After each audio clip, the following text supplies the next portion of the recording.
السلام علیکم ورحمۃ اللہ وبرکاتہ۔ میرا نام محمد وارث، امید کرتے ہیں آپ سب خیریت سے ہوں گے۔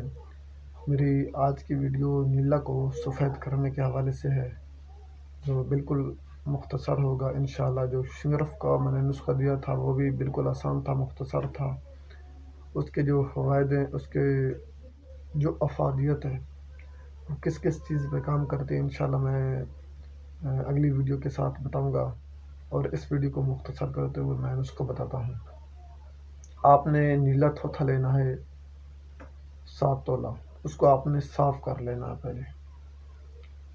اگر آپ کو صاف کرنا نہیں آتا تو صاف کرنے کے حوالے سے میں ایک ویڈیو بناؤں گا کہ نیلے کو مصفحہ کس طرح کیا جاتا ہے۔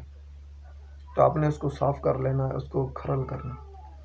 اس میں وہی زخم حیات بوٹی، اس کا پانی نکالنا ہے 1.5 کلو۔ اس 1.5 کلو کو اس میں آپ نے کھرل کر دینا ہے، پانی سب ختم ہو جائے۔ جب ختم ہو جائے اور پانی جو ہوگا اس کو آپ نے مقطر بھی کرنا ہے، مقطر کرنا ہے۔ مقطر کرنے کے بعد آپ نے اس کو اس نیلے میں کھرل کرنا ہے، ختم کر دینا ہے۔ آخر پہ اس کی ٹکیا سی بنا لیں۔ جب ٹکیا بن جائے تو اسی طرح جس طرح شنگرف کا عمل میں نے بتایا تھا، اس پہ آپ نے کپڑا لپیٹنا ہے، 2 کلو کپڑا لپیٹنا ہے۔ سوتی کپڑا موٹا ہو وہ لپیٹ دیں۔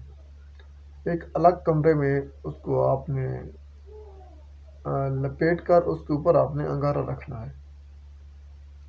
انگارہ اس حساب سے رکھیں کہ اس کو ہوا نہ لگے، اور انگارہ اس کے سینٹر میں اس کے اوپر رکھنا ہے، بند کمرے میں رکھے تاکہ ہوا اس کو نہ لگے۔ یہ 24 گھنٹے کے اندر اندر یہ کپڑا جل جائے گا، اور جو آپ کا نیلا ہوگا یہ سفید ہوگا اور باکرنٹ ہوگا انشاءاللہ۔ اور اس کو چیک کریں، چیک کرنے کے بعد اس کو استعمال میں لائیں۔ اس کے بہت زیادہ فوائد ہیں۔ جو نئے دوست ہیں ان سے گزارش ہے ہمارے یوٹیوب چینل کو سبسکرائب کر دیں، بیل آئیکن والے بٹن کو دبا دیں۔ میں چاہتا ہوں اجازت، اللہ حافظ۔